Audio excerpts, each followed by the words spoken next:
Alléluia, Alléluia, Alléluia, Alléluia. La victoire est dans le nom de Jésus. La puissance est dans le nom de Jésus. La victoire est dans le nom de Jésus. La victoire est dans le nom de Jésus. Alléluia. Oh, oh, oh, oh, oh, oh, oh, oh. Amen, amen. Bien-aimés en Jésus-Christ, frères et sœurs, parents, amis, loué soit Jésus-Christ à jamais. Parlons de la puissance du nom de Jésus-Christ. Paix et joie du Christ. Amen, alléluia. Amen, amen. Gloire à Dieu au plus haut des cieux. Paix aux âmes qu'il aime. Paix sur la terre entière. C'est pour nous les hommes que Dieu va se réjouir. Je crois et j'ai la ferme conviction, ma foi me le dit, et la Bible dit si bien, c'est Dieu qui a fait ce jour et il est pour nous un jour de paix, de bonheur, de sanctification et d'autorité. Je rends gloire à Dieu pour la vie. Il nous a donné la vie, non pas parce que nous le voulons ou nous le méritons, non.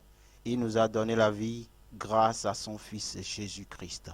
La Bible dit, tu te lèveras, tu auras pitié de Zion, car le temps d'avoir pitié d'elle, le temps fixé est à son terme. Psaume 102, verset 13. Amen, amen. Alléluia. La Bible continue et dit, car un enfant nous est né, un fils nous est donné, et la domination reposera sur son épaule. On l'appellera admirable, conseiller, Dieu puissant, Père éternel, Prince de paix.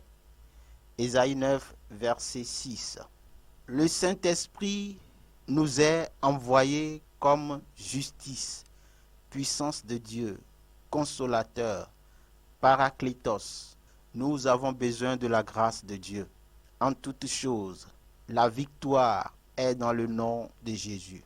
Nul ne peut nous séparer de l'amour de Dieu manifesté en Jésus-Christ. Ouvrons nos cœurs pour sa miséricorde et écoutons sa voix, son appel. Son amour est déversé dans nos cœurs par le Saint-Esprit. Amen, amen. Paix et joie du Christ. La puissance extraordinaire du nom de Jésus-Christ. C'est pourquoi aussi Dieu l'a souverainement élevé et lui a donné le nom qui est au-dessus de tout nom, afin qu'au nom de Jésus, tout genou fléchisse, dans les cieux, sur la terre et sous la terre, et que toute langue confesse que Jésus-Christ est Seigneur, à la gloire de Dieu le Père. Philippiens 2, versets 9 à 11. Amen, amen. Beaucoup de gens, les chrétiens, y compris les religieux, quand je dis religieux ici, n'ont rien à voir avec les prêtres, les sœurs, non. Mais plutôt ceux qui ont cette habitude dans l'Église de dire, c'est comme ça nous le faisons. C'est comme ça nous faisons ça depuis. C'est ça les religieux. Les religieux n'ont strictement aucune idée de la puissance extraordinaire qui se trouve dans le nom de Jésus. J'ai deux questions. Mes questions, les voici. Quel est le nom qui a de l'influence sur ta vie? Avez-vous déjà pensé à l'importance d'un nom? Le nom d'une personne représente et personnifie son caractère. Il le distingue d'une autre personne.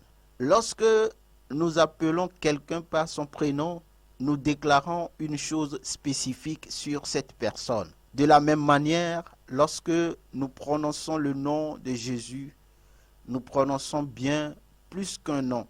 Nous proclamons un nom qui incarne la puissance et l'autorité. Ce n'est pas une puissance humaine, non, mais toute la puissance et l'autorité de Dieu. Colossiens 2, versets 9 à 10. Car en lui habite corporellement toute la plénitude de la divinité. Vous avez tout pleinement en lui, qui est le chef de toute domination et de toute autorité. Lorsque nous prononçons le nom de Jésus, nous décrivons sa personne. Gloire à Dieu. Amen, amen. Allons à la découverte du nom de Jésus-Christ. Jésus signifie sauveur. Christ signifie le oint. Nous l'appelons d'après ce qu'il a fait pour nous. Il nous sauve du péché, de nos échecs et des circonstances contraires à sa volonté, de la mort à la vie, du ténèbre à la lumière. Matthieu 1, verset 21. Elle enfantera et tu lui donneras le nom de Jésus. C'est lui qui sauvera son peuple de ses péchés. La puissance est dans le nom de Jésus-Christ. L'autorité est dans ce nom. Et ce que ce nom peut faire, aucun nom ne peut le réaliser. Oh my God, oh my Lord, I love you. You are my restorer. You are only God excellent. Gloire à Dieu.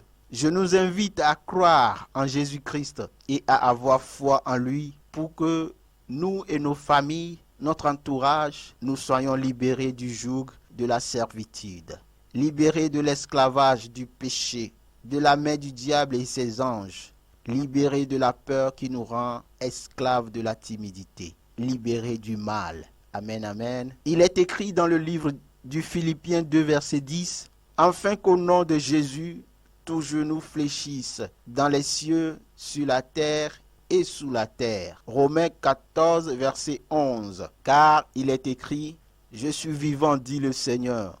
Tout genou fléchira devant moi et toute langue donnera gloire à Dieu. » Le nom de Jésus-Christ, sur toutes les formes, combat pour le chrétien, combat pour les fils de Dieu, combat pour ceux qui ont pour Père Elohim, Emmanuel, Jésus-Christ de Nazareth. Si les hommes ont fermé les portes du succès pour vous, si les démons ont fermé les portes du finance pour vous, même si les autorités de ton pays t'ont fermé leurs portes, il y a quelqu'un, un seul nom, qui a la clé de l'abondance, qui n'est accompagné ni de grincement de dents, ni de souffrance, Jésus-Christ. Là où tu as été méprisé, incompris, invoque le nom de Jésus-Christ. Ton cas est réglé. C'est pourquoi la Bible dit, « Enfin, auquel des anges a-t-il déjà dit, assieds-toi à ma droite jusqu'à ce que j'ai fait de tes ennemis ton marchepied. » Quelqu'un peut dire, nous parlons d'un nom, il ne le voit pas. Oui, c'est vrai. Tu n'as pas besoin de le voir avec tes yeux physiques, ni la toucher avec tes mains. C'est simple.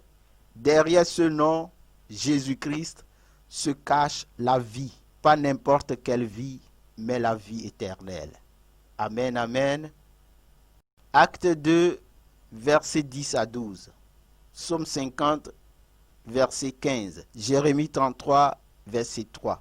Ces écritures nous montrent que Dieu, Jésus-Christ, nous donne le plein pouvoir d'invoquer son nom. Ce n'est pas le leader seul, ce n'est pas le curé, vicaire, prophète, pasteur, les anciens seuls qui doivent invoquer le nom de Jésus-Christ. Non, ce nom est donné à ceux qui croient en Dieu. Lisons Acte 2, verset 11, Joël 2, verset 32, Romains 10, verset 13. Car quiconque invoquera le nom du Seigneur sera sauvé. Amen, amen. Mes bien-aimés en Jésus-Christ, si tu ne veux pas expérimenter la déception, invoque le nom de Jésus. Si tu ne veux pas être déçu, invoque le nom de Jésus-Christ. Si tu ne veux pas être blessé, si tu ne veux pas subir les calomnies, des traumatismes spirituels, du ménopause spirituelle, invoque le nom de Jésus. Si tu ne veux pas être stérile spirituellement, invoque le nom de Jésus. Si tu veux des miracles, des prodiges, si tu veux être sauvé et que le salut entre dans ta maison, invoque le nom de Dieu, le nom de Jésus-Christ. Lisons Matthieu 11, verset 28 qui dit « Venez à moi, vous tous qui êtes fatigués et chargés, et je vous donnerai du repos. Amen, amen. Paix et joie du Christ, nos cafou Jésus-Christ. C'est en Jésus-Christ seul que nous pouvons avoir la paix de l'âme et du corps. Frère Romain, frère François, frère David, Honoré, Alain, Jeanne, Anne, Cécile, Marie-Claire, que Dieu vous bénisse. Que Dieu vous fait grâce. Eugène, Boniface, Alice, Abel, Chantal, Judith, je prie Dieu que Dieu vous sanctifie. Que Dieu vous bénisse. Que Dieu vous fait grâce. Au nom de Jésus. Que le nom de Jésus-Christ soit loué à jamais. Les gens peuvent vous déclarer fini. Ou c'est vous qui doit être à la dernière place dans la famille. En tout cas, au nom de Jésus-Christ, je déclare la restauration. Qu'il le veuille ou pas, c'est ce que Dieu a déclaré sur vos vies. C'est ça qui va être accompli. C'est ça qui est la vérité. En tout cas, ce qu'ont dit les médecins, ce qu'ont déclaré les autorités de ton pays n'est pas la vérité. Mais c'est ce que Dieu a dit, c'est ça qui est la vérité. Au nom de Jésus-Christ. Amen, amen. Essuie tes larmes, donne vie à tes yeux. Ce que tu n'as jamais vu, pensé, espéré, c'est ça que Dieu est en train de préparer pour toi. Et ils sont en train d'arriver au nom de Jésus-Christ. Éphésiens 1, verset 19 à 23 dit « Quelle est envers nous qui croyons l'infinie grandeur de sa puissance, se manifestant avec efficacité par la vertu de sa force. Il l'a déployée en Christ, en le ressuscitant des morts et en le faisant asseoir à sa droite dans les lieux célestes. » Amen, amen. Nous continuons la lecture. Tout qui est employé ici, c'est l'adverbe de quantité. L'autorité de Jésus-Christ n'est pas à négocier. La place de Jésus-Christ n'est pas cédable. Jésus-Christ n'a jamais laissé sa place à quelqu'un d'autre. Je fais ce petit partage. Il y a un prophète du temps passé qui avait l'habitude de dire que à chaque période de temps, à chaque période de l'humanité, il y a un Christ qui se manifeste. Faux, c'est pas vrai. Le seul Christ ayant reçu le mandat de sauver l'humanité s'appelle Jésus-Christ. Amen, amen.